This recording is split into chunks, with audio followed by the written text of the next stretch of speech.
आज हम बात करने वाले हैं एक ऐसे नाम की जो भारतीय इतिहास और विश्व राजनीति में हमेशा के लिए अमर हो गया।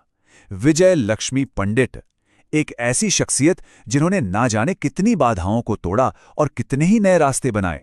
चलिए शुरुआत करते हैं उनकी सबसे बड़ी, सबसे जानी मानी वैश्विक उपलब्धि से। ये तस्वीर उसी ऐतिहासिक पल की गवाह है।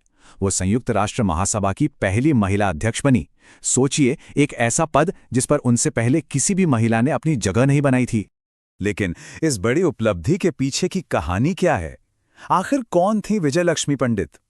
उनका ये सफर शुरू कहाँ से हुआ और वो दुनिया के इतने बड़े मंच तक पहुंची कैसे?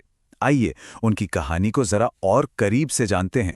विजय लक्ष्मी पंडित का जीवन, कहना पड़ेगा, सच में असाधारण था। और इसकी शुरुआत हुई भारत के सबसे मशहूर राजनीतिक परिवारों में से एक में। एक ऐसा परिवार जहां नेतृत्व और देश सेवा की भावना रग रग में बसती थी। देखें, उनका वंश ही अपने आप में कितना प्रभावशाली है। वो महान राष्ट्रवादी नेता मोतीलाल नेहरू की बेटी थीं और भारत के पहले प्रधानमंत्री जवाहरलाल नेहरू की बहन।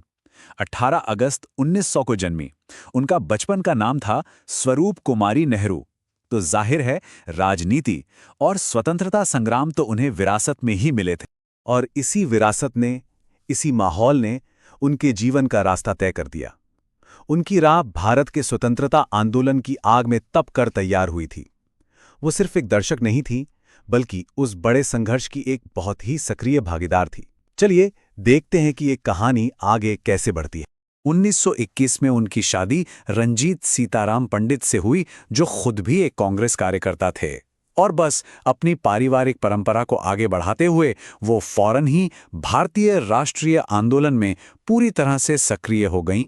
उनकी जो प्रतिबद्धता थी ना, वो सिर्फ भाषणों या बातों तक सीमित नहीं थी।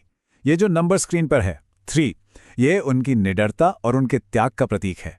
उन्हें ब्रिटिश शासन ने एक नहीं, 2 नहीं, बल्कि 3 बार गिरफ्तार करके जेल भेजा था। और इतिहास रचना तो उन्होंने आज़ादी से काफ़ी पहले ही शुरू कर दिया था। 1937 में वो उत्तर प्रदेश विधानसभा में जन स्वास्थ्य मंत्री बनी। ये अपने आप में एक बहुत बड़ी बात थी, क्योंकि वो कैबिनेट मंत्री का पद संभालने वाली पहली भारतीय महिला थीं। जब भारत आज़ाद हुआ तो विजय लक्ष्मी पंडित की भूमिका और भी बड़ी और भी अहम हो गई। वो विश्व मंच पर नए आज़ाद भारत की आवाज़ और चेहरा बनकर उभरी। उन पर देश को कितना भरोसा था, इसका अंदाजा इसी बात से लगता है कि आज़ादी के ठीक बाद उन्हें मॉस्को, वॉशिंगटन, मेक्सिको और लंदन जैसी दुनिया की बड़ी बड़ी राजधानियों में भारत का प्रतिनिधित्व करने के लिए भेजा गया। और वो एक बेहद कुशल राजनयिक साबित हुईं।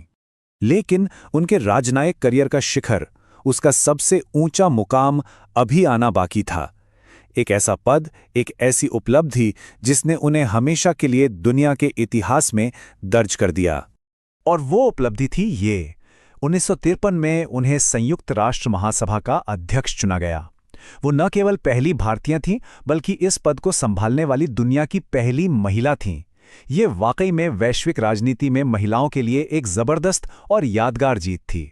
दुनिया भर में भारत का नाम रोशन करने के बाद वो भारत लौटीं ताकि अपनी सेवाएं देश को दे सकें। और यहाँ घरेलू राजनीति में भी उन्होंने एक बहुत महत्वपूर्ण भूमिका निभाई। भारत लौटने पर उन्होंने 1962 से 1964 तक महाराष्ट्र की राज्यपाल के रूप में काम किया। और इसके ठीक बाद 1964 से 1968 तक वो लोकसभा की सदस्य रहीं, जहां उन्होंने अपने भाई जवाहरलाल नेहरू की पूर्व संसदीय सीट का प्रतिनिधित्व किया। अपने जीवन के बाद के सालों में उन्होंने ये भी साबित किया कि वो उसूलों के लिए खड़ी हो सकती हैं, भले ही इसके लिए उन्हें स्थापित व्यवस्था को चुनौती क्यों न देनी पड़े। 1977 में उन्होंने कांग्रेस पार्टी छोड़ दी और कांग्रेस फॉर डेमोक्रेसी में शामिल हो गई, जो उनके स्वतंत्र विचारों का एक बड़ा प्रमाण था। तो उनके इतने लंबे और शानदार करियर को देखकर हम क्या समझते हैं? हम ये समझते हैं कि वो एक ऐसी विरासत पीछे छोड़ गई हैं जो आज भी प्रेरणा देती है। उनका जन्म 1900 में हुआ था और 1 दिसंबर 1990 को उनका निधन हो गया। इन 90 सालों के जीवन में उन्होंने देश और दुनिया की बिना थके सेवा की और एक ऐसी छाप छोड़ी जिसे मिटाया नहीं जा सकता। अगर विजय लक्ष्मी पंडित को कुछ शब्दों में याद करना हो तो शायद ये 3 शब्द सबसे सही रहेंगे। एक निडर स्वतंत्रता सेनानी, एक शानदार राजनयिक और महिलाओं की ना जाने कितनी पीढ़ियों के लिए एक पथ प्रदर्शक। एक ट्रेल ब्लेजर। और अपनी बात हम इसी सवाल के साथ खत्म करते हैं।